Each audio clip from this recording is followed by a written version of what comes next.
Family and fellow soldiers, I'm the professor, and this is the Moment of Truth. In a follow-up to yesterday's briefing, President Biden visited Mother Emanuel Church for a photo op. The black parishioners didn't turn their backs on him. In fact, they didn't do anything. One of the survivors of the church massacre, which Biden did nothing about as vice president and when he became president hadn't lifted a finger, she decided to say something, but it was about what you'd expect. You had a race terrorist who attacked the church that she was at, nearly killing her in the process, but she was only too jolly to meet with Biden today, and she was reminiscing about how he came to their church 9 years ago. Okay, and what did Vice President Biden do then? About the same thing he's doing today. So is he talking about the hate crime law that he passed specifically to protect black people? No. Is he talking about reparations? No. All he did was give some empty hot air about white supremacy being a poison, the same shop-worn lines that we've been hearing for generations now. Well, what are they doing to cure the poison? Poison cannot simply be left in the body politic. It has to be eradicated. So what's being done to eradicate white supremacy?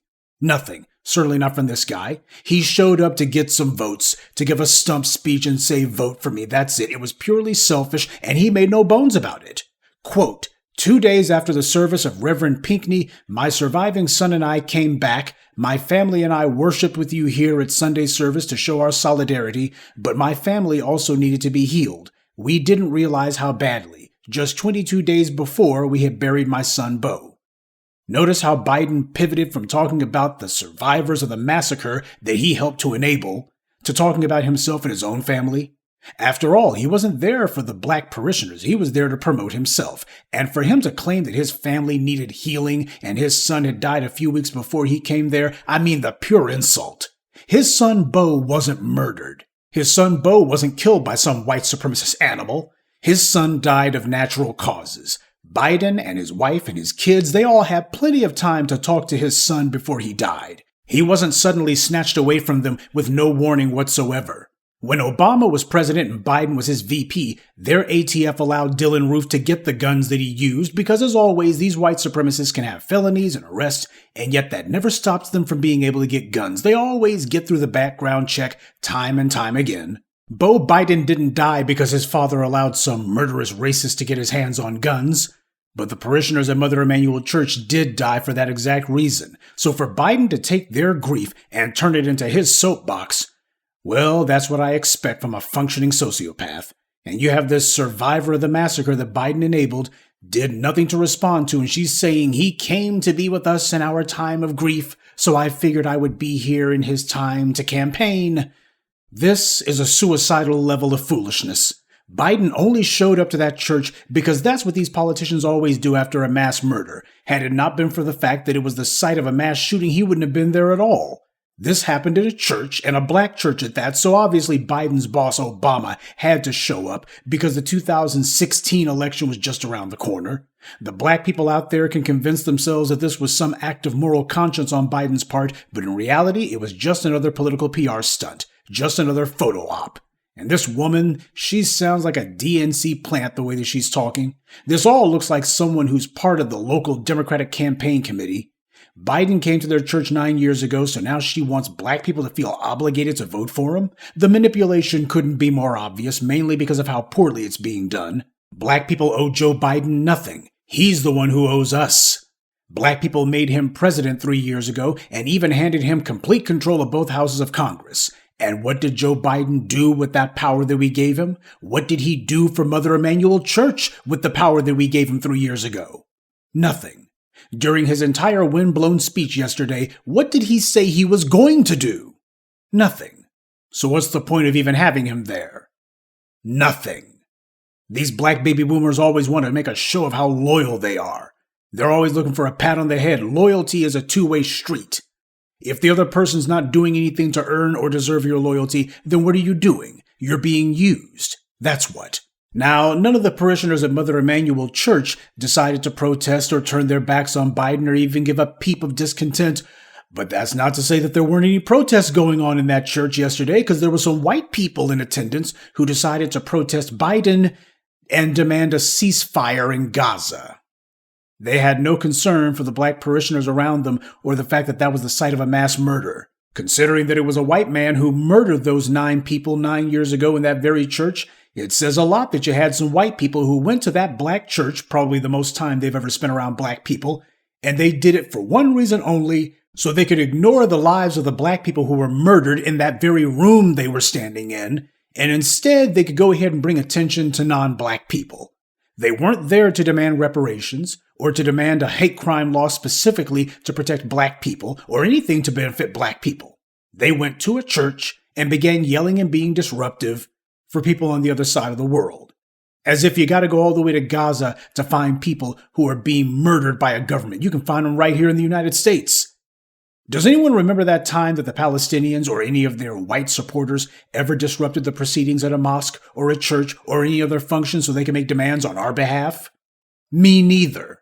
As black people, this is why that whole allies thing just falls flat. We have no allies. We have no friends. Everyone will gladly pounce on our suffering and try to use it as a springboard to push their own interest into the conversation. A black person is murdered, they'll start talking about Latino issues, LGBT issues, environmental issues, stop the war and fill in the blank. They only do that with us. When you had those mass murders of Asians, absolutely nobody dared to bring up any other issue or any other group. Nobody tried to exploit that as a chance to push their own pet issues. When the Tree of Life Synagogue was attacked, nobody dared say anything about Black Lives Matter or about black people at all, or Gaza or anywhere else. See, these other groups, they show respect for one another. And when they're having a moment to bring attention to their own interest and issues, they don't try to diminish or overshadow that. But all of them can't wait to jump in front of us when they see some cameras. You talk about Black Lives Matter, and they'll turn it into All Lives Matter, Trans Lives Matter, Palestinian Lives Matter, anyone but black. Same way that when all these other groups create something that is specifically attributed to them and them alone, everyone's supposed to be fine with that. But when black people create anything, well, that's community property. It belongs to the entire society, and everyone has a right to make a claim to it. So this is what's been going on in Charleston. Black folks who refuse to press their issues, and non-black people who will walk all over them while pressing their own. No wonder Negro Jim Clyburn is the congressman out there. He's the Democrats' man on the scene, and for a plate of catfish nuggets, he can get them some votes because too many of the people out there tolerate that kind of disrespect.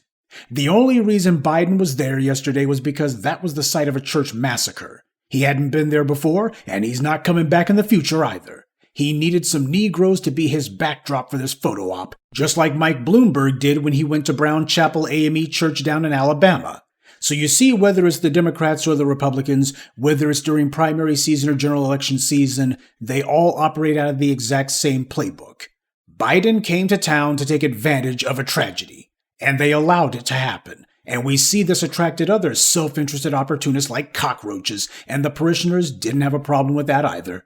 This is why everyone dismisses our concerns, because we've conditioned them to feel like they can get away with it. It's a victimless crime. There's no consequences, there's no pushback, hell, there's not even a peep of discontent. That's why Biden felt that he could walk in that place and just prioritize his campaign and ignore the black folks, and that's why complete strangers felt like they could walk right in that place and do the exact same thing.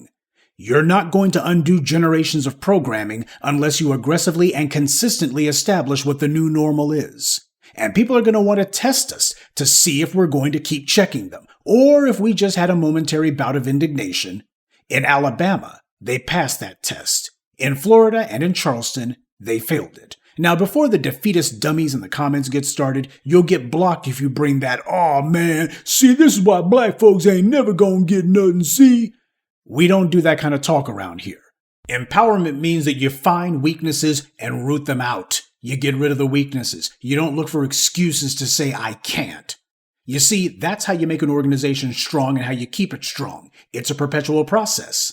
This incident, like the one in Florida, shows us how much work there is to be done, not as an excuse not to do the work. Speaking up and speaking out has value because there's a lot of black people, yes, even in Charleston and Florida, who feel the same way you do. They see the problems, and they're as disgusted by the cowardice and corruption as you are. What they're also looking for is to see if there's other black people who are going to be prompting and provoking them to stand up and step forward. Recently, there's been a lot of talk in the white media about black people all going back to the South. Oh, all those black folks in the North and out the West, they all just need to go back to the South so we can aggregate those numbers. Let me tell you something. The whole physical aggregation of our numbers thing does have value It's also true, though, that in this situation, those black people are going to be running to Charleston and Florida, and you see what kind of weakness they're going to be running right into. Our biggest problem isn't whether we're numerically outnumbered. Yes, numbers matter a lot.